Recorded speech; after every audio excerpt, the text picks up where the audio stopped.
স্বাগত প্রবাসের সংবাদে, সঙ্গে আছি আমি শাহরিয়ার অঙ্কুর। দেখছিলেন বিআরবি কেবল সংবাদ শিরোনামগুলো।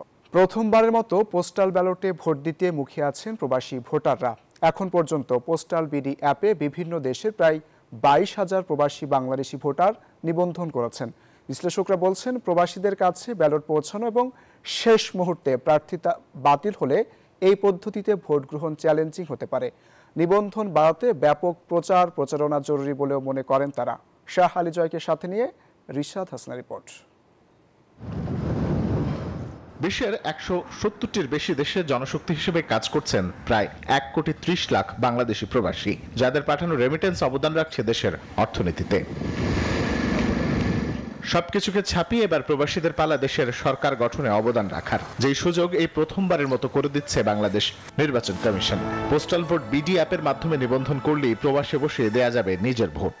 আমরা চাই আমাদের প্রতিনিধি দেশের বাহির থেকেও নির্বাচন করার জন্য আমাদের যে সুযোগটা দেওয়া হয়েছে এটা যাতে অব্যাহত থাকে। আমরা বিদেশ থেকে প্রবাস থেকে ভোট দিতে পারবো, এই জন্য আমরা খুবই আনন্দিত। প্রবাস থেকে আমরা আমাদের কাঙ্ক্ষিত ভোট দিব, এই জন্য আমরা বর্তমান সরকারকে ধন্যবাদ। কয়েকটি সহজ ধাপে নিবন্ধন প্রক্রিয়া সম্পন্ন করা যাবে পোস্টাল ভোট বিডি অ্যাপ থেকে, যা গুগল প্লে স্টোর অথবা অ্যাপল স্টোর থেকে সহজেই ডাউনলোড করা যাবে।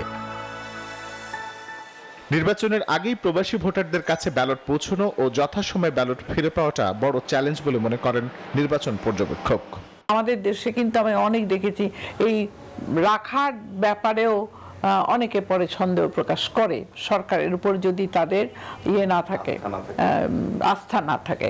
শেষ মুহূর্তে কারো প্রার্থিতা বাতিল হলে কি হবে পোস্টাল ভোটের পরিণতি, তাও পরিষ্কার নয় এখনো। বাংলাদেশে কোনো সময় আপনি দেখবেন যে আদালতের নির্দেশে শেষ মুহূর্তে প্রার্থী তালিকায় পরিবর্তন ঘটে, ব্যালট পেপারে পরিবর্তন ঘটে, তখন ওখানে পরিবর্তন আনে। শেষ মুহূর্তে যে পরিবর্তনটা, এই ব্যালট পেপার হয়তো সংশ্লিষ্ট যে প্রবাসী ভোটার অনেক ক্ষেত্রে সেটা পৌঁছে যাবে, তার আগেরটা পৌঁছাবে। সো তখন কিন্তু এটা কাউন্টিং করা একটা চ্যালেঞ্জিং কাজ হবে। প্রচারণা ও ভোট গ্রহণ সহজতর করতে যে সকল দেশ ইতোপূর্বে পোস্টাল ব্যালটের মাধ্যমে ভোট গ্রহণ করেছে তাদের সহায়তা নেওয়ার পরামর্শ দিচ্ছেন বিশেষজ্ঞরা।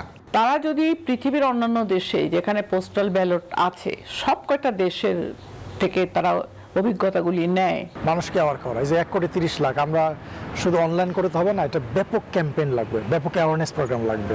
পূর্ব এশিয়া, দক্ষিণ আমেরিকা ও আফ্রিকা অঞ্চলের দেশের নিবন্ধন প্রক্রিয়া চলবে 28 নভেম্বর পর্যন্ত। উত্তর আমেরিকা ও ওশেনিয়া অঞ্চলের দেশের ভোটের নিবন্ধন কার্যক্রম শুরু হয়েছে 24 নভেম্বর থেকে। এ সময় 19 থেকে 23 ডিসেম্বরের মধ্যে বাদ পড়া প্রবাসীরাও করতে পারবেন নিবন্ধন। রিশাদ হাসান, নিউজ 24, ঢাকা। জাতীয় নির্বাচন সুষ্ঠু ও সফলভাবে আয়োজনের জন্য কমনওয়েলথের পূর্ণ সহযোগিতা চেয়েছেন প্রধান উপদেষ্টা ডক্টর মোহাম্মদ ইউনূস। সোমবার রাষ্ট্রীয় অতিথি ভবন যমুনায় কমনওয়েলথের মহাসচিব শার্লি আইকর বাচুয়ের সঙ্গে বৈঠকে প্রধান উপদেষ্টা বলেন, গণতান্ত্রিক উত্তরণ এবং আসন্ন সাধারণ নির্বাচন দুই ক্ষেত্রেই সহযোগিতা প্রয়োজন। এ সময় কমনওয়েলথ মহাসচিব জানান, নির্বাচন এবং নির্বাচনোত্তর পর্যায়ে বাংলাদেশকে কমনওয়েলথের পক্ষ থেকে সর্বাত্মক সহযোগিতা দেওয়া হবে। ইতালিতে বসবাসরত প্রবাসী বাংলাদেশিদের সেবার মান বাড়াতে হেল্প ডেস্ক চালু করেছে বাংলাদেশ কনসুলেট জেনারেল মিলান। এতে সময় ও আর্থিক ভোগান্তি কমেছে দেশটিতে বসবাসরত হাজার হাজার প্রবাসীর। দ্রুত সেবা পাওয়ায় স্বস্তি প্রকাশ করেন তারা।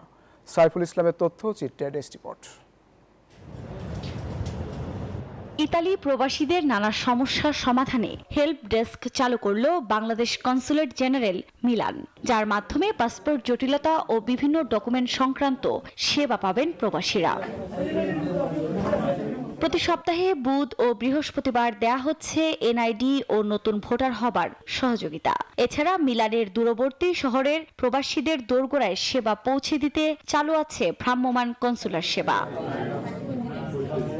এছাড়া পাসপোর্ট সংক্রান্ত প্রক্রিয়াতেও আনা হয়েছে শিথিলতা। নবজাতকের পাসপোর্ট হারানো বা মেয়াদ উত্তীর্ণ পাসপোর্ট সহ কয়েকটি ক্যাটাগরিতে এখন বিনা অ্যাপয়েন্টমেন্টে পাওয়া যাবে সেবা। হেল্প ডেস্কের মাধ্যমে প্রবাসীরা তাৎক্ষণিক জানতে পারবেন তাদের ডকুমেন্ট সংক্রান্ত সমস্যা ও সমাধানের বিষয়। কনসুলেট জেনারেল মিলানের এই নতুন কার্যক্রমে ইতালি প্রবাসীদের দীর্ঘদিনের ভোগান্তি কমবে বলে আশাবাদী প্রবাসীরা। আজকে আমি এখানে এনআইডি কার্ড করতে এসেছি এবং সার্ভিস পেয়ে খুবই খুশি। আশা করি ইনশাআল্লাহ আগামীতে আরো সুন্দরভাবে এই ডিসিপ্লিনলি আমাদের জন্য হেল্পফুলি ব্যবস্থা করবেন। আমাদেরকে অ্যাপয়েন্টমেন্টের জন্য অনেক দিন অপেক্ষা করতে হচ্ছে না আগের মতো। হেল্প ডেস্ককে অনেক ধন্যবাদ। এদিকে মিলান বাংলা প্রেস ক্লাব ইতালির সাংবাদিকদের সাথে মতবিনিময়ে আগামীতে প্রবাসী সেবার মান উন্নয়নে এবং দ্রুত সেবা প্রদানের প্রত্যয় ব্যক্ত করেন বিসিজি মিলানের কনসাল জেনারেল মোহাম্মদ রফিকুল আলম। যে সীমিত লোকবল আছে তা দিয়ে আমরা সর্বোচ্চ চেষ্টা করে যাচ্ছি সেবা উন্নত করার জন্য। Desk report, news 24। নাগরিকত্ব আইনে বড় পরিবর্তন আনতে যাচ্ছে কানাডা। গণমাধ্যমের তথ্য বলছে বিল সি-3 নামে পরিচিত নতুন আইন পাশ করার কথা ভাবছে দেশটির সরকার, যা কার্যকর হলে বিদেশে জন্ম নেওয়া হাজারো কানাডীয় বংশোদ্ভূত পরিবার মুক্তি পাবে বহুদিনের জটিলতা থেকে। এবার নাগরিকত্ব আইনে ইতিহাসের অন্যতম বড় পরিবর্তন আনতে যাচ্ছে স্বপ্নের দেশ কানাডা। নতুন আইনে বিল সি-3 কার্যকর হলে নাগরিকত্ব সংক্রান্ত দীর্ঘদিনের জটিলতার সমাধান হবে বলে জানান দেশটির অভিবাসন মন্ত্রী লেনা মেডলেজ-ডিয়াব। তথ্য বলছে পুরনো আইনের কারণে বাদ পড়া মানুষদের নাগরিকত্ব দেবে এই সংস্কার। এই পরিবর্তন কানাডার নাগরিকত্বকে শক্তিশালী ও সুরক্ষিত করবে। 2009 সালে চালু হওয়া ফার্স্ট জেনারেশন লিমিট বিদেশে জন্ম নেওয়া শিশুদের স্বয়ংক্রিয় নাগরিকত্ব পাওয়ার পথ বন্ধ করে দিয়েছিল। এই বিধানকে 2023 সালে অন্টারিও সুপিরিয়র কোর্ট অসাংবিধানিক ঘোষণা করে। ওই বিধানের কারণে নাগরিকত্বহীন হয়ে পড়া মানুষদের হারানো কানাডিয়ান বলা হতো। নতুন বিলের মাধ্যমে সেই হারানো কানাডিয়ানদের নাগরিকত্ব পুনরুদ্ধার করা হবে। একই সঙ্গে বিদেশে জন্ম নেওয়া শিশুদের জন্য চালু হচ্ছে সাবস্ট্যান্সিয়াল কানেকশন টেস্ট।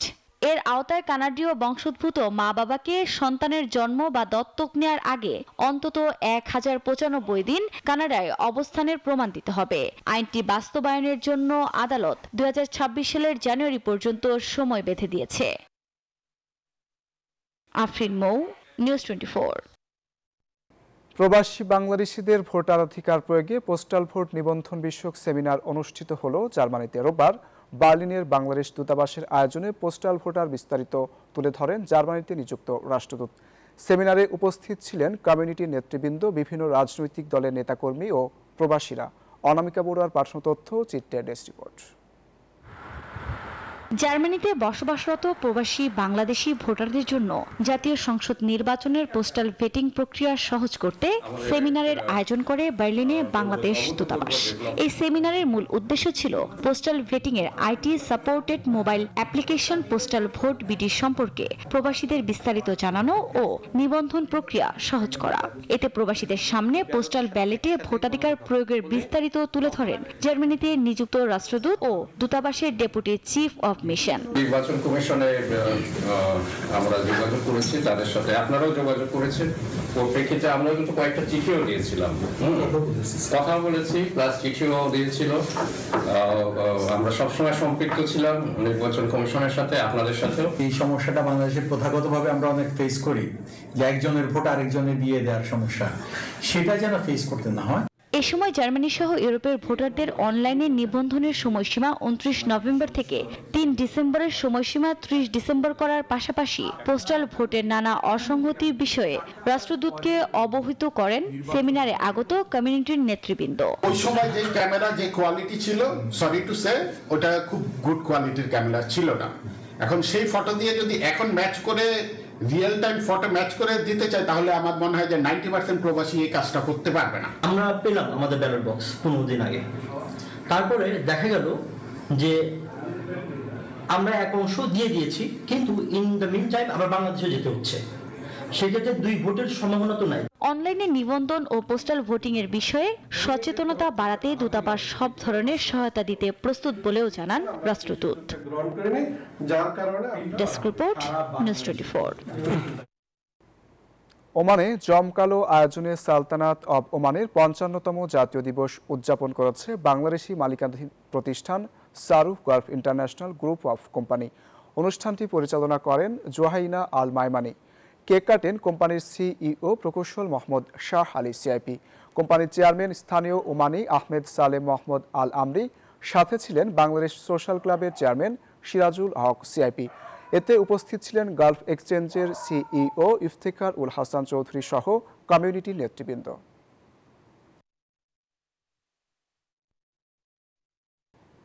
লেবাননে প্রবাসী বাংলাদেশিদের অংশগ্রহণে বাংলাদেশ দূতাবাসে মতবিনিময় সভা অনুষ্ঠিত হয়েছে। অনুষ্ঠানে রাষ্ট্রদূত মেজর জেনারেল মোহাম্মদ জুবায়ের সালেহিন জাতীয় পতাকা উত্তোলনের মাধ্যমে নতুন ভাড়া করা ভবনের উদ্বোধন করেন। দূতাবাসের প্রথম সচিব শ্রম মোহাম্মদ আনোয়ার হোসেনের সঞ্চালনায় আয়োজনে উপস্থিত ছিলেন উপমিশন প্রধান মোহাম্মদ আমিনুল ইসলাম খান। সভায় রাষ্ট্রদূত প্রবাসীদের সমস্যাগুলো শোনেন এবং সমাধানে দূতাবাসের সহযোগিতা অব্যাহত রাখার কথা বলেন।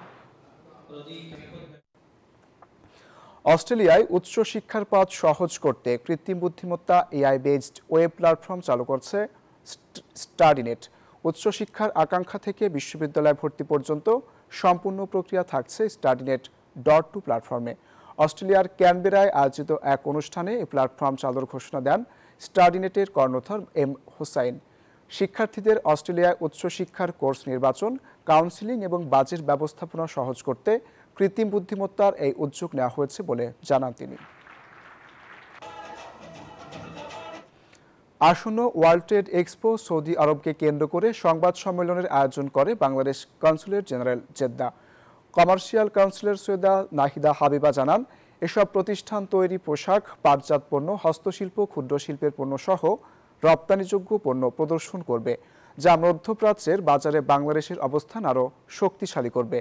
কনসাল জেনারেল মোহাম্মদ শাখওয়াত হোসেন বলেন, দর্শনার্থীরা বাংলাদেশ প্যাভিলিয়নে এসে বিনিয়োগ সুযোগ, বাণিজ্য সম্ভাবনা ও ব্যবসায়িক অংশীদারিত্বের নতুন দিগন্ত সম্পর্কে জানতে পারবেন। এই এক্সপো 26 থেকে 28 নভেম্বর প্রতিদিন বিকেল 4টা থেকে রাত 10টা পর্যন্ত চলবে। আপনাদের এই যত সাংবাদিক ভাইরা আছেন। ইতালির রাজধানী রোমে অনুষ্ঠিত হলো প্রবাস থেকে প্রথম ভোট শীর্ষক আলোচনা সভা। রোমের মার্কুনিতে আয়োজিত এই অনুষ্ঠান আয়োজন করে এনসিপি ডায়াসপোরা অ্যালায়েন্স ইতালি। এতে প্রবাসীদের রাজনৈতিক অংশগ্রহণ ও ভোটাধিকার বাস্তবায়ন নিয়ে আলোচনা হয়। সভায় সভাপতিত্ব করেন এনসিপির ইউরোপ প্রতিনিধি নাজমুল বাশার। এছাড়া ভার্চুয়ালি যুক্ত ছিলেন কেন্দ্রীয় সিনিয়র যুগ্ম আহ্বায়ক সামান্তা শারমিন এবং যুগ্ম আহ্বায়ক সারওয়াত রোশার। এ সময় এনসিপির ইউরোপ শাখা ইতালির আহ্বায়ক কমিটি আনুষ্ঠানিকভাবে ঘোষণা করা হয়। সাম্প্রতিক ভূমিকম্পের কারণে আতঙ্কিত হওয়ার কোনো কারণ নেই, বরং প্রয়োজনীয় সতর্কতামূলক পদক্ষেপ গ্রহণ করতে হবে। সোমবার যমুনায় প্রধান উপদেষ্টা প্রফেসর মোহাম্মদ ইউনূসের সাথে জরুরি সভায় বিশেষজ্ঞরা এ মতামত দেন। বৈঠকে প্রধান উপদেষ্টা বিশেষজ্ঞদের আহ্বান জানান, তারা যেন স্বল্পতম সময়ের মধ্যে সরকারের করণীয় সম্পর্কে লিখিত পরামর্শ দেন। আরও জানান, প্রয়োজনীয় বিশেষজ্ঞ কমিটি এবং এক বা একাধিক টাস্কফোর্স গঠনের বিষয়ে কাজ চলছে। বিশেষজ্ঞদের পরামর্শ পাওয়া মাত্রই সে অনুযায়ী কার্যক্রম গ্রহণ করা হবে। বৈঠকে সিদ্ধান্ত হয়েছে, বিশেষজ্ঞদের পাঠানো লিখিত সুপারিশ নিয়ে সরকার দ্রুততম সময়ে আলোচনা করে টাস্কফোর্স গঠন করবে। ভূমিকম্পের বিষয়ে আশু করণীয় নিয়ে গঠিত টাস্কফোর্সে সরকারি বেসরকারি কর্মকর্তা ও বিশেষজ্ঞরা যুক্ত থাকবেন। মধুপুর ফল্টে দিনের বেলা 6.9 মাত্রার কম্পনে ধসে পড়বে ঢাকার 40 ভাগ বাড়ি। এছাড়া ভবনের ঝুঁকি নিরীক্ষার ক্ষমতা রাজুকের হাতে সীমাবদ্ধ না রেখে বেসরকারি প্রতিষ্ঠানকে যুক্ত করতে হবে, এমন মন্তব্য করেছেন পরিবেশ উপদেষ্টা সৈয়দা রিজওয়ানা হাসান। আর ভূমিকম্প বিশেষজ্ঞরা বলছেন, ঢাকায় 6 লাখ ভবন ধরে ধরে নিরীক্ষা করা জরুরি। গত শুক্রবারের ভূমিকম্পে আবারও স্পষ্ট হয়েছে ঢাকার ঝুঁকি। 6-এরও কম মাত্রার কম্পনে দীর্ঘক্ষণ দুলতে থাকে রাজধানীর প্রায় সব ভবন। সারা দেশে প্রাণ হারান অন্তত 10 জন। আতঙ্ক ছড়ায় সব জায়গায়। রাজুকের গবেষণা বলছে, দিনের বেলা মধুপুর ফল্টে প্রায় 6.9 মাত্রার ভূমিকম্পেই ধসে পড়বে 8,65,000-এর বেশি ভবন। প্রাণ হারাবেন 2 লাখের বেশি মানুষ, আহত হবেন আরও কয়েক লাখ। আর্থিক ক্ষতি ছাড়াবে $25 বিলিয়ন। তবে সিলেট ফল্টের ভূমিকম্পে ক্ষতি কিছুটা কম হবে। তখন লেবার সেক্রেটারি এবং আইলটস কান্ট্রিক্টের সাথে মিলে আমরা কাজটা করেছি। এমন বাস্তবতায় বুয়েটের বিশেষজ্ঞরা বলছেন, আর বসে থাকার সুযোগ নেই। তো এইগুলাকে আমাদের চেক করতে হবে খুব কুইকলি। একটা ডেটাবেস বানায় ফেলতে হবে যে এই 6 লাখ, কারণ রাজুক যে কাজটা করছে মাত্র 3,500 বিল্ডিং করে একটা রাফ আইডিয়া দিয়েছে থিওরিটিক্যাল, বাট ধরে ধরে প্রত্যেক বিল্ডিং না চেক করলে ইউ ক্যানট সে যে, কারণ পাশাপাশি বিল্ডিং দুইটা ভালো মনে হবে কিন্তু একটা খারাপ একটা হয়তো ভালো কোয়ালিটি হতো, so every building you have to check.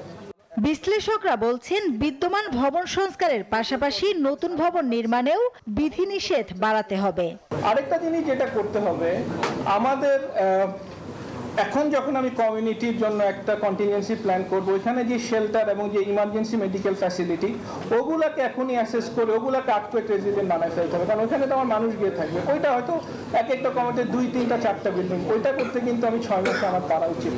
ভবন নিরীক্ষায় বেসরকারি কোম্পানিকে যুক্ত করতে বিশেষ আদেশ জারি করার পরামর্শ দেন পরিবেশ উপদেষ্টা। আর গণপূর্ত উপদেষ্টা বলেন, ভূমিকম্পে ঝুঁকি মোকাবেলায় সরকার কাজ করছে। ফলে আমাদের অ্যাসেসমেন্টের কাজটা আসলে বিশেষ নির্দেশের মাধ্যমে শুরু হয়ে যাওয়া উচিত। রেসপন্স মেকানিজমে কি থাকতে হবে এইটাও ডিজাইন করতে হবে। আমার মনে হয় 6 মাস থেকে 1 বছরের মধ্যে যদি আমরা এই কাজগুলো করতে পারি এবং তারপরে বাস্তবায়নে চলে যাই, এটা ভালো হবে। বাংলাদেশ রেজিলিয়েন্সের দেশ, এই দেশের মানুষ যে কোনো দুর্যোগ মোকাবেলা করে আবার ঘুরে দাঁড়ায়। আমরা বিশ্বাস করি এই ভূমিকম্পর ক্ষেত্রেও, ভূমিকম্পের প্রস্তুতির ক্ষেত্রেও, ঝুঁকি কমিয়ে আনার ক্ষেত্রেও আমরা সেটা পালন করতে পারবো। রাজুকের চেয়ারম্যানের সঞ্চালনায় সেমিনারে জানানো হয়, নিরাপদ ভবন নির্মাণ নিশ্চিতে নতুন একটি কর্তৃপক্ষ গড়ে তোলা হচ্ছে। বাংলা জরুরি হয়ে পড়েছে। মাসুদা লাবনী, নিউজ 24, ঢাকা। এই দেশের মানুষই নির্ধারণ করবে বাংলাদেশের ভবিষ্যৎ, এমন মন্তব্য করেছেন বিএনপির ভারপ্রাপ্ত চেয়ারম্যান তারেক রহমান। সোমবার এক টুইট বার্তায় তিনি বলেন, দেশের অর্থনৈতিক পরিস্থিতি বিবেচনায় এলডিসি উত্তরণের সময় পিছিয়ে দেওয়ার বিকল্প রাখা উচিত। এ সময় অ্যাঙ্গোলো সামার সহ বেশ কিছু দেশের উদাহরণও দেন তিনি। বলেন, জনগণের ম্যান্ডেট ছাড়া একটি সরকার চট্টগ্রাম বন্দর সহ এলডিসি নিয়ে যে সব দীর্ঘমেয়াদী সিদ্ধান্ত নিচ্ছে তা জন আকাঙ্ক্ষার প্রতিফলন নেই। বহু দশক প্রভাব ফেলা জাতীয় সিদ্ধান্ত কেবল জনগণের কাছে জবাবদিহিমূলক সরকারই নেবে বলে মন্তব্য করেন তিনি।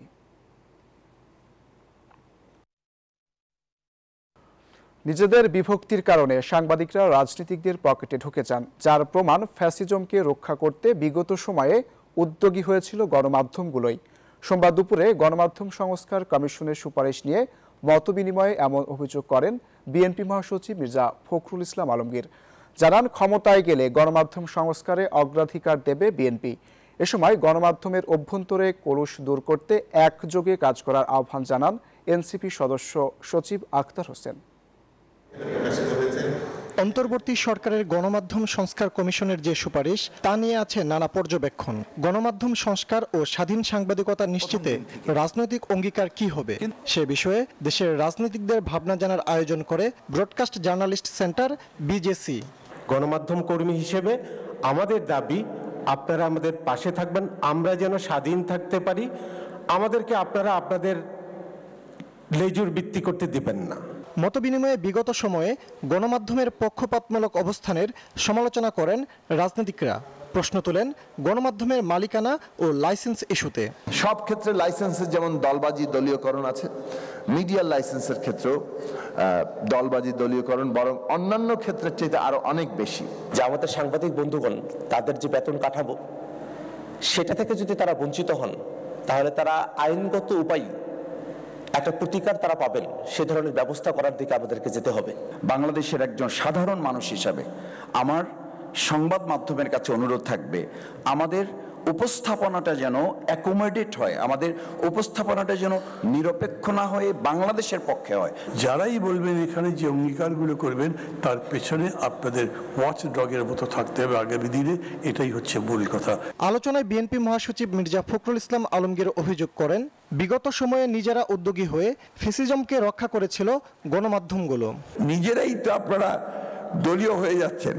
আজকে ফাইভ সাহেব যে কথা বললেন, রাজনৈতিক দলগুলো তো আপনার কাউকে পকেটের মধ্যে নিতে চায় না, কিন্তু আপনারা যদি পকেটে ঢুকে যান তখন কিন্তু দ্যাট বিকামস এ প্রবলেম।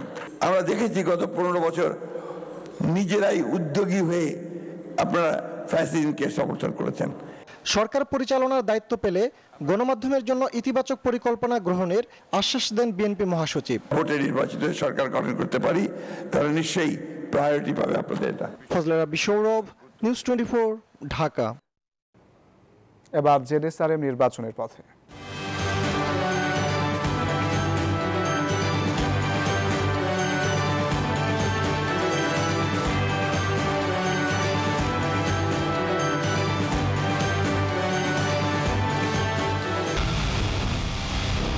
পুরো দেশের মুখে হাসি ফোটাতে নিজেকে হতে হয় স্ট্রং আর মনোবল হতে হয় স্পার্ক জিরো। জেডএসআরএম 25 বছরের পথ চলায় নিরাপদে রাখার প্রত্যয়ে। জাতীয় পার্টিকে ব্যবহার করে ভারত এবং আওয়ামী লীগ আগামী নির্বাচন বানচালের চেষ্টা করছে বলে অভিযোগ করেছেন জাতীয় নাগরিক পার্টির দক্ষিণাঞ্চলের মুখ্য সংগঠক হাসনাত আব্দুল্লাহ। সোমবার রাতে সংবাদ সম্মেলনে তিনি আরও বলেন, জাতীয় পার্টির ব্যাপারে দ্রুত সময়ে নির্বাচন কমিশন ও সরকারকে সিদ্ধান্ত নিতে হবে। এ সময় ২৪-এর গণহত্যার জন্য দল হিসেবে আওয়ামী লীগের বিচারের সাথে সাথে ৭১-এর যে দল মুক্তিযুদ্ধের বিপক্ষে ছিল তাদেরও বিচারের দাবি জানান আরেক মুখ্য সমন্বয়ক নাসিরউদ্দিন পাটোয়ারি। তিনি জানান, আগামী জাতীয় সংসদ নির্বাচনে ৩০০ আসনেই মনোনয়ন দেবে এনসিপি। খুব শীঘ্রই কয়েকটি রাজনৈতিক দলের সমন্বয়ে জোট ঘোষণা করা হবে বলেও জানান নাসিরউদ্দিন পাটোয়ারি।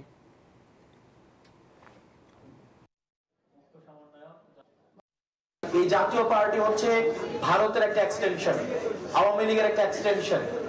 জাতীয় পার্টির বিষয়ে চূড়ান্ত সিদ্ধান্ত নিতে হবে এবং জাতীয় পার্টির কিছু মানুষ আছে যারা গণমাধ্যমে বিভিন্ন বিভ্রান্তিকর তথ্য ছড়াচ্ছে। এই ছিল নিউজ 24 সংবাদে। এতক্ষণ সাথে থাকার জন্য ধন্যবাদ।